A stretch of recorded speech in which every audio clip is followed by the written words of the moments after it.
Fino meni. 26. oktobra 2024 je Donald Trump prišel na Joe Rogan podcast, kjer sta se več kot 3 ure pogovarjala brez montaže in rezov. Zadeva je zgolj na YouTubu v manj kot 20 urah nabrala 20 milijonov ogledov in podrla vse obstoječe rekorde. I always got more publicity than other people. I don't know exactly why. Maybe you can tell me why. Oh, I could definitely tell you. You said a lot of wild shit. Maybe. Trump je štekel, zato je šel še na podcast k stand-uperju Tiotu Vonu, k youtuberjima Nelk Boys in k streamerju Adinu Rossu. Če jih ne poznate, jih poznajo vaši sinovi. Daleč največja demografska skupina odjemalcev takšnih podcastov so namreč prav mladi fantje in moški. Kamala tega ni štekala, zato je šla na SNL in k tradicionalnim medijem, možnost 3-urnega nerezanega pogovora z Roganom pa je zavrnila. Demokrati se danes tolčejo po glavi, ker so njihovi mediji in politiki na nek način ostracizirali nekoga z gigantskim vplivom v medijskem svetu in zdaj se mogoče sprašujete, pa dobro Boris, no? To je bilo oktobra, ne? A ni to zdaj malo nerelevantna debata? Mogoče, ampak ste pa verjetno opazili, da je bil 2 meseca nazaj pri Klemnu Selakoviču, najbolj poslušanemu slovenskemu podcasterju, Janez Janša. Pred tednom dni pa še Luka Mesec. Zato, ker obadva štekata. Obadva štekata, da se medijski vpliv pogovora na Pop TV-ju, Novi 24 ali Valu 202 pač ne more kosati s tem, da si pri Selakoviču. Plus na tradicionalnih medijih imaš 30 sekund, da agresivno braniš svoje pozicije. Na podcastu lahko pokažeš, da si tudi ti sam človek, da si v resnici dost skoliran, dost car, da si pač ena dobronamerna dušica. Plus, Selakoviča je neprimerno lažje obračati kot naprimer Eriko Žnidaršič. In seveda, ja, Klemen ni slovenski Joe Rogan. Še. Je pa absolutno res, da ameriške trende z zamikom opažamo tudi pri nas. Tradicionalni mediji drsijo po spirali irelevantnosti, kot bi rekel Nejc, Influenceri, podcasteri, youtuberi in ostali socialno omrežneži pa vse bolj postajajo krojači naših družbenih konsenzov. Vseeno pa si o slovenskih trendih absolutno ne bi upal gibati sam, zato sem pred mikrofon povabil Natašo Briški, strokovnjakinjo za medije in notranjo politiko in voditeljico mojega najljubšega političnega podcasta LDGD. Nataša, živjo? Živjo. Hvala za vabilo. Hvala, ker si prišla. Sva sodelovala že v različnih iteracijah, ampak zdaj super. Zdaj so že domača praktično. V studiu, profi studiu. Ja, zdaj sva čist domača. Točno tako. Čist predlagam, da kar začneva z najbolj takim osnovnim vprašanjem, zato da nek kontekst za nazaj razčistva. Kaj je tvoje mnenje? A se ti zdi, da je bil Joe Rogan dejansko kingmaker v prejšnjih ameriških volitvah, oziroma aktualnih? Ali so to samo neke številke brez resničnega političnega vpliva?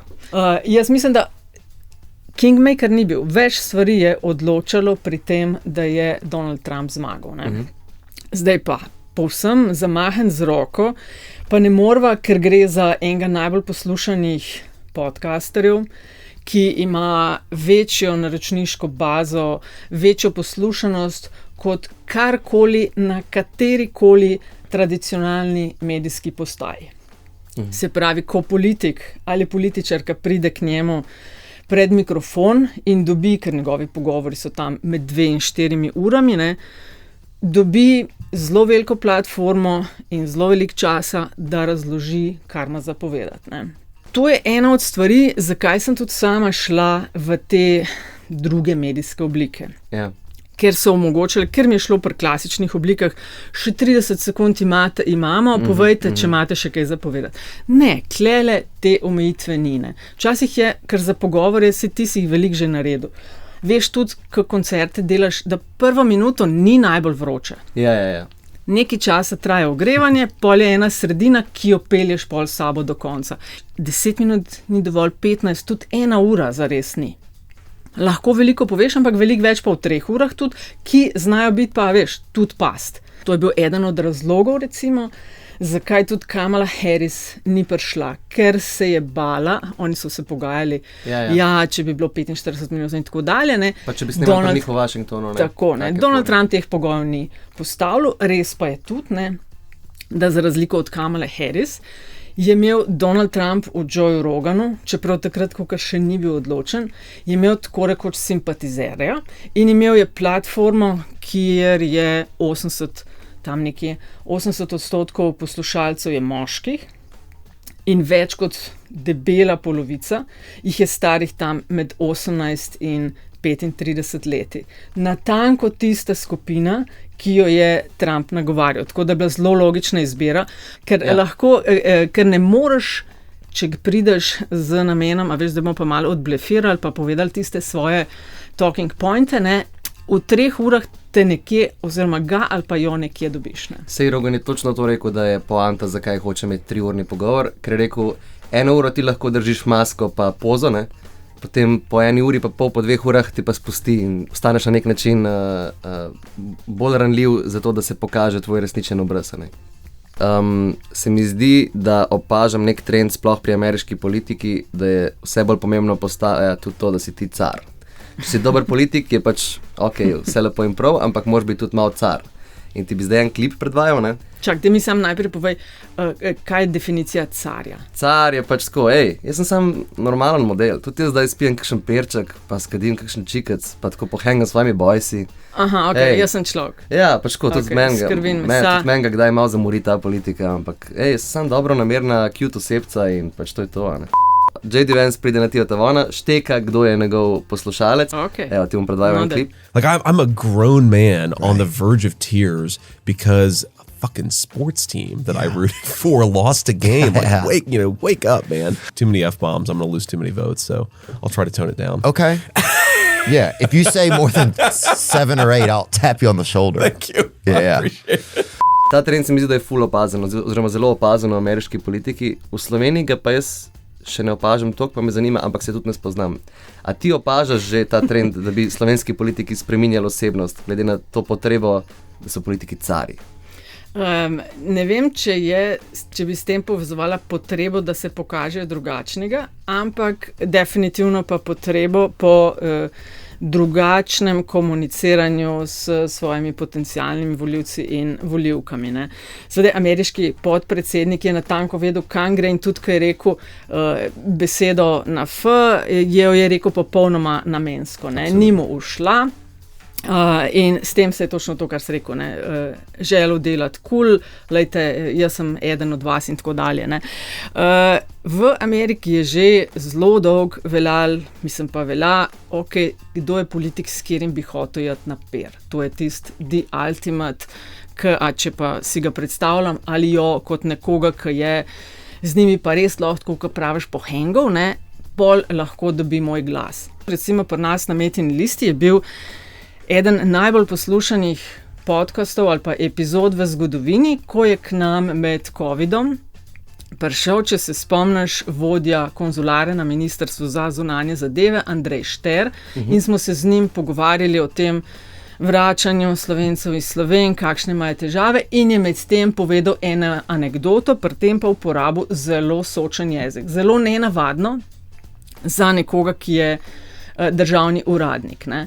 Vsi smo vedeli, kaj ste mislili, vsi smo kdaj v taki situaciji bili, tega verjetno na nacionalni televiziji ali radiju ne bi rekel v, bom rekla, takem garažnem studiu, si je pa to upal ali pa je celo zaželjeno. Ne. Recimo, Janez Drnovšek je bil fantastičen politik z velikim P-jem, ampak on je bil tako dolgočasen kot oseba, vsaj v javnosti, kakršnega smo ga imeli, da on danes ne bi postal, ne vem, predsednik krajevne skupnosti Livold.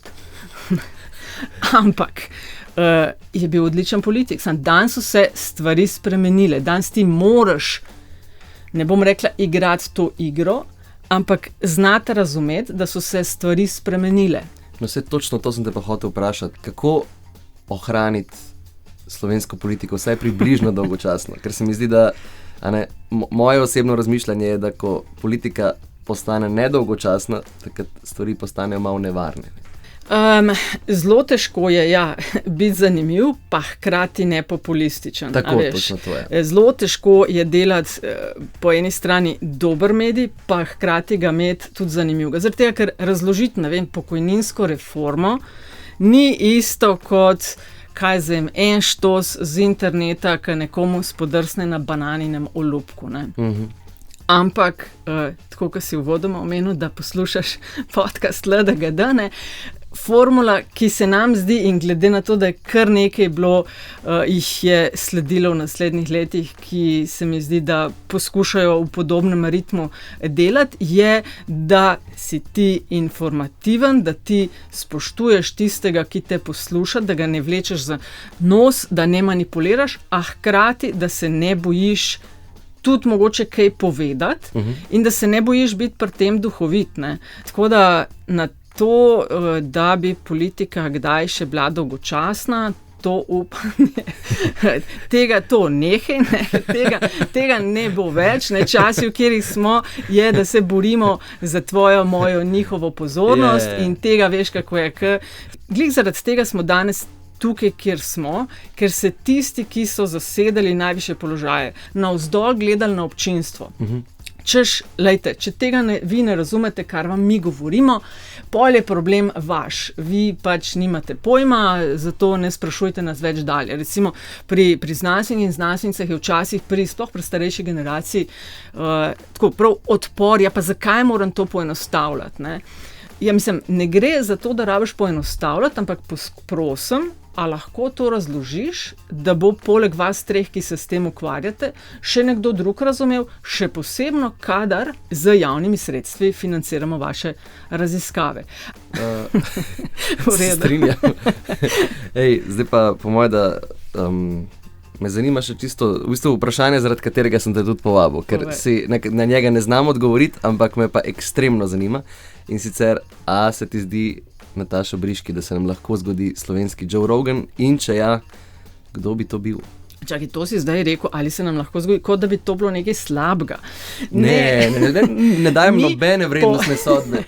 Okay, Zakaj? Ne, ampak zakaj pa ne? Mi že imamo tako, mogoče, nikoli ne bo noben tak player, ker je pač slovenščina, ki jo govori toliko manj ljudi. Joe Rogan, če pretvorva moč Joe Rogana v kontekst Amerike in deliva z 120, glede na 2 milijona Slovencev, recimo. Absolutno imamo že zelo vplivne podcasterje in podcasterke.